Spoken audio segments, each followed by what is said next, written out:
Hello everyone, आप सभी का मेरे यूट्यूब चैनल में बहुत बहुत स्वागत है। और आज का वीडियो आप लोगों के लिए बहुत ही ज़्यादा खास होने वाला है। और इस वीडियो में मैं आपको मैथ को कैसे तैयार करें, मैथ में नंबर कहाँ कैसे बढ़ाएं, क्या क्या चीज़ों में आपकी कमियां हो रही हैं, तो उसके बारे में मैं बात करने वाला हूं। और जो लोग हॉस्टल वार्डन की तैयारी कर रहे हैं उनके लिए ये वाला वीडियो कुछ हो सकता है कि आप लोगों के लिए थोड़ा सा लाभ दे दे या कुछ आपको प्रोग्रेस में लेके आ जाए।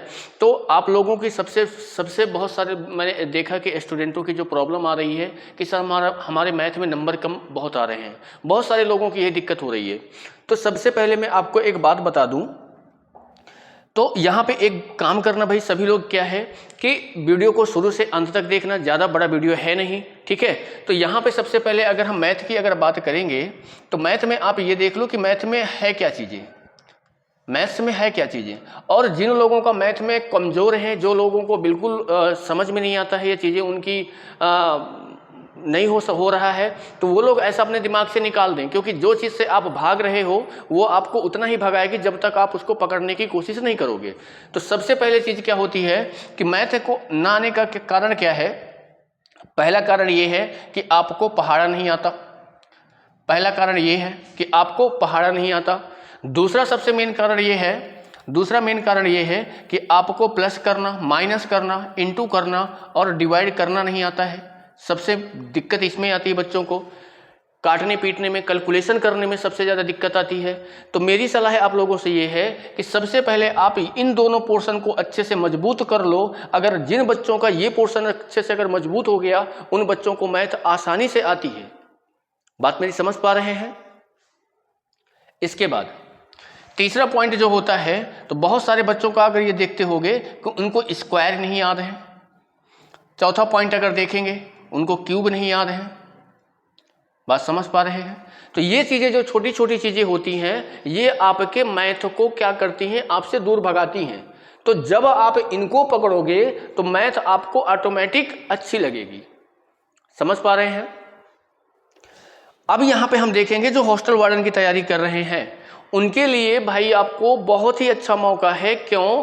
क्योंकि मैथ में इतने सारे टॉपिक दिए हुए हैं, लेकिन आपके जो सिलेबस है, आपके सिलेबस में कुछ ही टॉपिक है। कौन कौन से हैं? पहला आपका एलसीएम है और एचसीएफ है, एलसीएम और एचसीएफ है, ठीक है। सिलेबस सभी को पता होगा। दूसरा अगर आप बात करोगे तो आपको परसेंटेज मिल जाएगा, प्रतिशत मिल जाएगा, ठीक है। तीसरा अगर आप बात करोगे तो आपको क्या मिलेगा, लाभ हानि मिल जाएगा, लाभ हानि मिल जाएगा। चौथा अगर आप बात करोगे तो आपको साधारण ब्याज दिया हुआ है, साधारण ब्याज दिया है, ठीक है। पांचवा अगर आप बात करोगे तो चाल दूरी समय दिया है, चाल दूरी समय दिया है। अगले टॉपिक की अगर बात करोगे तो आपका ज्योमेट्री दिया हुआ है, ज्योमेट्री दिया हुआ है, ठीक है। और ज्योमेट्री में रेखा, कोण, त्रिभुज सारी चीजें हैं, ठीक है। और अगले टॉपिक की अगर बात करोगे तो आपको क्या है, मेंसुरेशन है। मेंसुरेशन मतलब आपको ये क्षेत्रमिति वाला टॉपिक, क्षेत्रमिति वाला टॉपिक। और अगर अगले टॉपिक की बात करोगे तो अगला टॉपिक आपको क्या मिल जाएगा, औसत दिया हुआ है, एवरेज दिया हुआ है। अब आप मुझे ये बताओ कि भाई आप सभी लोग ये समझते हो कि 1 2 3 4 यानी 1 2 3 4 5 6 7 और 1 8, आपको सिर्फ और सिर्फ पूरी मैथ में 8 टॉपिक ही पढ़ना है, 8।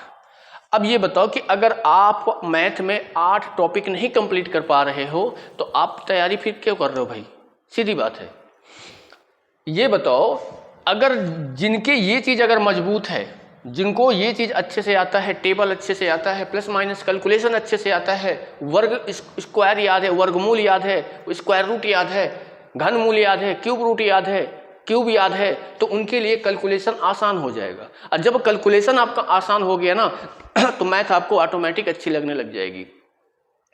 तो सबसे पहले मेरी सलाह ये है कि जिन बच्चों का नंबर कम आ रहा है, और मैथ में जैसे आपके सिलेबस में आपको पता है कि मैथ में आपके 25 क्वेश्चंस आ रहे हैं, आप टेस्ट देते होगे, टेस्ट में आपके कितने नंबर आ रहे हैं ये भी आपको पता होगा।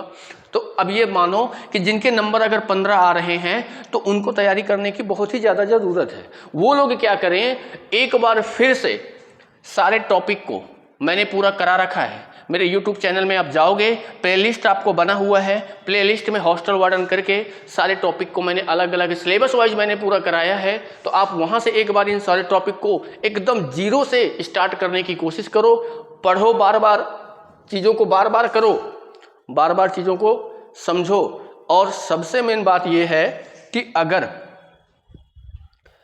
आपको समस्या कहाँ हो रही है, सबसे मेन चीज क्या है कि जब आप क्वेश्चंस आपके सामने आता है, क्वेश्चन में आपकी समस्या क्या होती है, क्वेश्चन आपको समझ में आ रहा है, क्वेश्चन बोलना क्या चाह रहा है, हम कर क्या रहे हैं, अगर जो उस बच्चे को ये चीज़ें समझ में आ गई कि क्वेश्चन बोल क्या रहा है, हमको निकालना क्या है, तो उसका मैथ ऑटोमेटिक क्या हो जाएगा, सही हो जाएगा। ठीक है, जो मैंने आपको बताया है वहाँ पे कि टेबल, स्क्वायर है और प्लस माइनस गुणा भाग है, ये सारी चीज़ें अगर आपकी मजबूत हैं तो आप आसानी से मैथ कर लोगे। आपको इसको अच्छे से तैयार कैसे करना है, तैयार करने के लिए दो बातें आप ध्यान दो। सबसे पहले आप जो टेस्ट देते हो, टेस्ट में ये देखो कि जो क्वेश्चंस आपसे नहीं बन रहे, जो प्रश्न नहीं बन रहे उनको टिक करो, उनको टिक करना है। ठीक है, जो बन गए हैं उनमें ज़्यादा ध्यान देने की जरूरत नहीं है, जो नहीं बने हैं, ठीक है, जो गलत हो गए हैं, जो प्रश्न गलत हो गए हैं, ठीक है, इनको ध्यान देने की जरूरत है। तो सबसे पहले आप जब भी टेस्ट दिया करो, टेस्ट देने के बाद जो क्वेश्चंस आपसे गलत हो गए हैं, ये क्यों गलत हो गए हैं, क्या हम इसमें क्या चीज़ें गलती कर दिए हैं, इसको आप सुधारने की कोशिश करो। दोबारा अगर इस टाइप का क्वेश्चंस आते हैं तो ये गलती हमसे ना हो। तीसरी पॉइंट ये है कि जो क्वेश्चंस आपसे नहीं बने हैं, ये क्यों नहीं बने हैं, इसमें पूछ ऐसा क्या रहा था, प्रॉब्लम क्या रही है, उसके लिए आप क्वेश्चंस को फिर से पढ़ो एक बार अच्छे से। नहीं समझ में आ रहा है फिर भी तो मेरे पास भेजो क्वेश्चन को, मैं उसको सॉल्व करके बाद आपको बताऊंगा। ठीक है, जब आप सारी चीज़ें करने लग जाओगे, मैथ आपको अच्छे से आने लग जाएगी। मैथ से आप जितना भागोगे, मैथ आपको उतना भगाएगी। आपको भागना नहीं है, मैथ को पकड़ना है। जब आप पकड़ लोगे तो ऑटोमेटिक मैथ से आपको प्यार होने लग जाएगा। ठीक है, जो चीज़ हमको अगर पसंद नहीं आती है तो हम उससे दूर जाते हैं, तो हमको दूर नहीं जाना है, हमको पास लाना है। और जब पास लाओगे तो ऑटोमेटिक चीज़ें आपकी क्लियर हो जाएगी। समझ रहे हो मेरी बात को? ठीक है, अब आगे देखो। अब जैसे क्या है, जिन बच्चों के स्कोर ठीक आ रहे हैं, जिन बच्चों को लग रहा है कि हमारा मैथ ठीक चल रहा है, उन लोग को बस रिवीजन करने की जरूरत है। जो भी टॉपिक पढ़ो, जो भी आप टॉपिक को पढ़ रहे हो, उस टॉपिक को तब तक आप पढ़ते रहो जब तक उस टॉपिक से सारे क्वेश्चंस आपसे ना बनते रहें। जब तक क्वेश्चंस बन जाएं तभी आप दूसरे टॉपिक में जाओ। मान लो कि आप एलसीएम एचसीएफ स्टार्ट किए, इसका एक टारगेट बना लो कि मुझे इसको 5 दिन में ख़त्म करना है, मुझे इसे 5 दिन में ख़त्म करना है। तो 5 दिन में आप ऐसा इसको कुछ करो कि 5 दिन में आपके ये सारे एलसीएम एचसीएफ बनने लग जाए। एलसीएम एचसीएफ पहले पूरा अच्छे से पढ़ो, इसका कॉन्सेप्ट पढ़ो कि कहाँ से कैसे बनता है। इसके बाद क्वेश्चंस बनाओ, जितने क्वेश्चंस बनाओगे उतना आप लोगों के लिए फ़ायदा रहेगा, आप अच्छे से क्लियर कर पाओगे। क्योंकि क्वेश्चन जो होता है वही डाउट को क्लियर करता है। ज़्यादा क्वेश्चंस बनाओगे वही आपका डाउट क्लियर करेगा। 1, 10, 50 क्वेश्चंस करने से चीज़ें क्लियर नहीं होती हैं। तो ज़्यादा से ज़्यादा क्वेश्चंस बनाने की कोशिश करो, और जब तक ये टॉपिक कंप्लीट अच्छे से ना हो जाए, सारे क्वेश्चंस ना बनने लगे, तब तक आप दूसरे टॉपिक में मत जाओ। भले ही 5 दिन की जगह 6 दिन क्यों ना लग जाए, पर हम ये दिमाग में बैठा लेना है कि जब तक ये हमसे बनेगा नहीं तब तक हम ये छोड़ेंगे नहीं।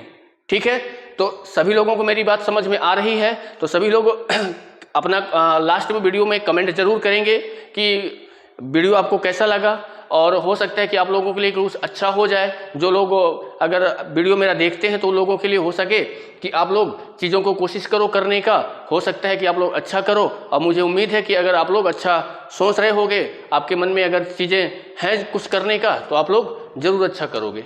ठीक है, धन्यवाद बहुत बहुत।